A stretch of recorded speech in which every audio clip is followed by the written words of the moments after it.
3차 산업혁명은 컴퓨터와 인터넷 기반의 지식정보혁명으로 20세기 후반 미국에서 발생하였습니다. 3차 산업혁명은 스마트 혁명인데요. 이를 통해 미국 주도의 글로벌 IT 기업이 부상하였습니다. 구텐베르크가 인쇄술을 발명하여 지식이 보편화된 것처럼 인터넷은 지식을 보편화하는 것에서 더 나아가 지식과 정보가 온라인상에 범람하게 만들었습니다. 특히 3차 산업혁명을 통한 개인용 컴퓨터의 보급은 사회 시스템과 비즈니스 방식을 획기적으로 변화시켰죠. 이는 IT 기술의 발전을 통해 가능했는데요. IT란 정보기술의 약자입니다만 IT 기술은 단순히 정보기술만을 의미하지 않고 전기통신, 방송, 통신망, 컴퓨터 네트워크와 소프트웨어 그리고 하드웨어 등 유형과 무형의 기술 분야를 총칭하는 말입니다. IT 기술의 발전을 단적으로 보여주는 사례는 바로 빌 게이츠의 마이크로소프트입니다. 마이크로소프트는 컴퓨터 하드웨어가 아닌 소프트웨어 개발을 통해 성장하였으며 윈도우라는 무형의 재화는 기존에 존재하지 않던 혁신에 해당하였죠. 더불어 MS사의 엑셀과 파워포인트 그리고 워드 등 오피스 제품은 업무 필수품이 되어 비즈니스의 판도를 바꿔 놓았습니다. 그리고 인터넷의 발전은 세계화를 더욱 가속화시켰습니다. 이제 온라인상으로 해외와 항상 연결되어 있었으니 20세기처럼 비싼 돈을 내고 국제전화를 해야 할 필요가 없어졌죠. 인터넷은 사람과 사람의 연결을 통해 정보의 이동과 문화적 교류를 보장하였습니다. 인터넷을 통해 24시간 세계가 연결되어 시간과 공간의 제약이 사라진 것이죠. 미국의 경제학자인 제레미 리프킨에 따르면 인터넷을 필두로 한 커뮤니케이션 기술의 발전과 재생에너지 체계의 도입이 결합하여 3차 산업혁명이 초래되었다고 합니다. 재생에너지는 모든 사람들이 함께 누릴 수 있는 자원이며 인터넷은 사람과 사람을 수평적으로 연결해주기 때문에 기존의 수직적 권력 구조를 타파하고 수평적 권력 구조의 시대가 도래할 것이라고 이야기하였죠. 리프킨 교수는 3차 산업혁명의 대표 산업으로 사회적 기업을 꼽았는데요. 더 이상 이윤 추구가 기업의 유일한 목적이 아니며 사회적 공헌을 해야 한다는 것이죠. 이와 관련한 개념이 바로 ESG 경영입니다. ESG는 각각 환경, 사회, 지배구조의 약자인데요. 기업의 이윤 창출 능력만큼 투자의 지속 가능성과 환경과 사회에 대한 공헌, 그리고 사회적 영향을 중요시하겠다는 것을 의미합니다. ESG 경영이 대두되면서 각각의 요소들은 투자자들의 평가 대상이 되었으며 기업이 투자자들로부터 돈을 투자받기 위해서는 사회에 공헌하는 모습을 보여주어야 했습니다. 3차 산업혁명 이후 사회공헌을 중요시하는 멋진 세상이 도래할 것 같았지만 세계 경제에 크게 두 번의 위기가 있었는데요. 첫 번째는 바로 IT 버블이 붕괴한 닷컴 버블 사건입니다. 인터넷이 폭발적으로 성장하자 IT 기업에 투자하기 위해 주식시장으로 돈이 몰렸는데요. 1995년과 2000년 사이 IT 기업을 대상으로 투기 현상이 발생하였습니다. 하지만 거품이란 꺼지기 때문에 거품이겠죠. 2000년 3월 과도하게 고평가되었던 주식들이 폭락하게 되며 IT 산업 발전에 찬물을 끼얹었습니다. 두 번째는 글로벌 금융위기인데요. 2007년 미국에서 시작된 서브프라임 모기지 사태는 2008년 세계 금융위기로 이어져 자본의 경색을 야기하였습니다. 서브프라임 모기지란 주택담보대출 상품으로 고위험 상품이었는데요. 당시 미국의 저금리 기조로 집값이 상승하자 부동산 투기 열풍이 불었고 저소득층마저 대출을 통하여 부동산 투기를 하였습니다. 그러나 미국이 저금리 기조를 중단하자 부동산 버블이 꺼지기 시작했으며 저소득층부터 원리금 상환에 문제가 생겼고 서브프라임 모기지론을 증권화하여 거래한 금융기관들은 파산하기 시작했습니다. 그 결과 금융시장의 붕괴는 실물 경제까지 악영향을 미쳐 세계적 경제 위기가 발생한 것이죠. 그러나 아이러니하게도 세계 경제 위기가 발생하자 미국으로 돈이 몰리기 시작했습니다. 원래 특정 국가에서 경제 문제가 발생하면 그 국가에서 돈이 빠져나가는 것이 일반적인데 미국은 예외였죠. 미국에서 금융위기가 발생하였는데 오히려 개발도상국에 투자된 돈이 미국으로 회귀하는 기현상이 발생한 것이죠. 앞으로 세계 경제 위기로 인하여 경제 침체가 예상되니 투자자들이 불확실한 개발도상국에 투자하지 않고 안정적인 미국의 채권에 투자하는 아이러니한 현상이 발생한 것이죠. 그리고 미국에서 시일가스 혁명이 일어나며 기존 화석연료 시장의 지각 변동을 일으켜요. 미국이 세계 제1의 원유 생산국이자 천연가스 생산국이 되었으며 화석연료 수입국에서 수출국으로 전환된 것이죠. 시일가스 혁명 이후 저유가 기조가 지속될 정도로 당시로서는 파격적인 사건이었죠.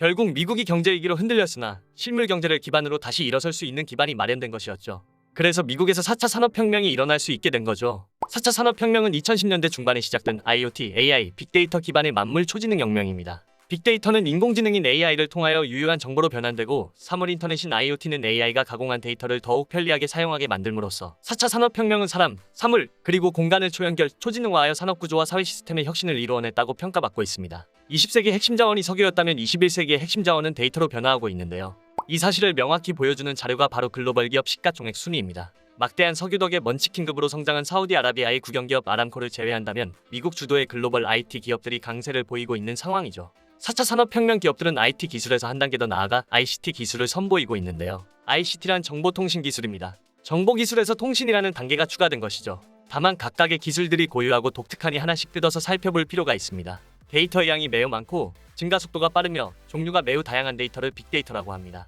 방대한 데이터 그 자체도 중요하지만 많은 데이터에서 원하는 정보를 빠르게 찾는 데이터 관리가 한층 더 중요한데요. 이 신속한 변환 과정을 인공지능이 보장합니다. 인공지능은 일견 무의미할 수 있는 방대한 데이터에서 유효한 정보를 추출하여 유용한 정보로 만들어주는 거죠. 한편 3차 산업혁명 당시 인터넷이 사람과 사람을 연결했다면 사물 인터넷은 사물의 인터넷을 연결하여 사물과 사물을 연결하였으며 이로 인해 기기의 활용 범위가 급격히 증대하였습니다. 사물 인터넷은 모든 기기의 센서와 통신 기능을 내장하여 기기 간 서로 연결되었으며 사용자의 편리를 위해 기기 간 소통하고 그 정보는 인공지능에 의해서 분석되고 관리되었습니다. 결국 빅데이터와 사물 인터넷 그리고 인공지능의 관계를 정리하면 상호작용하는 삼각형의 구도인데요.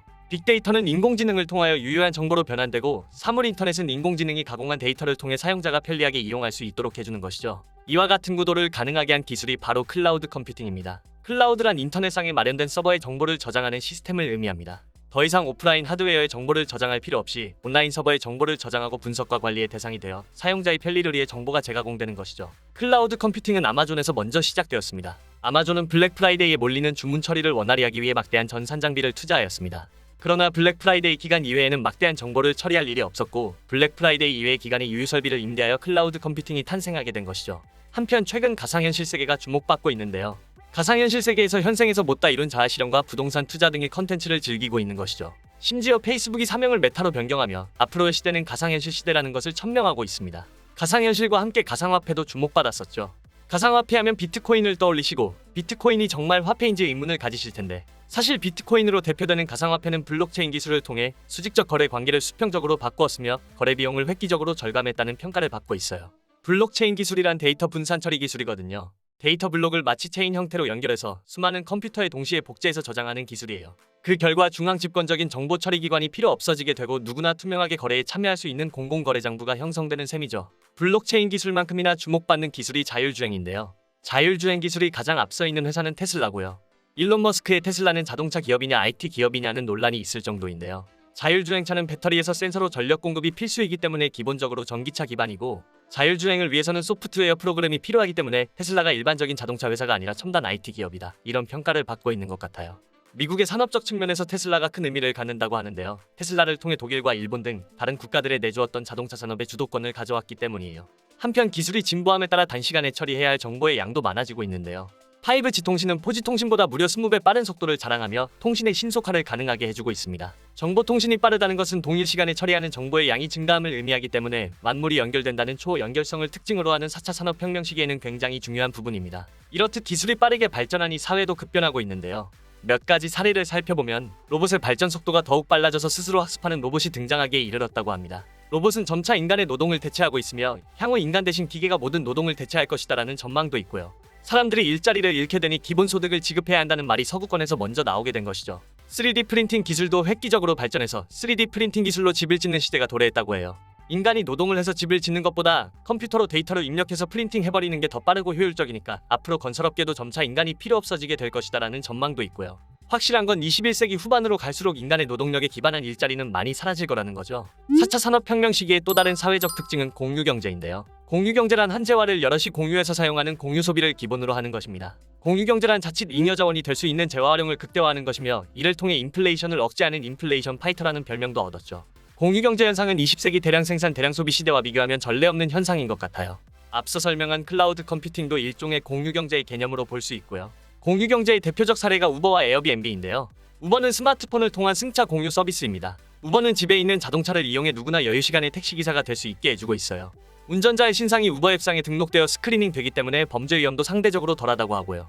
모든 예약과 이용이 앱을 통해 이루어지기 때문에 소비자들의 평가도 좋은 편이에요. 우버가 자동차 공유 서비스라면 에어비앤비는 숙박 공유 서비스인데요. 사용하지 않는 집이나 별장을 빌려주거나 더 작게는 방 한 개 등 사용하지 않는 공간을 임대하여 수익을 창출하게 해주죠.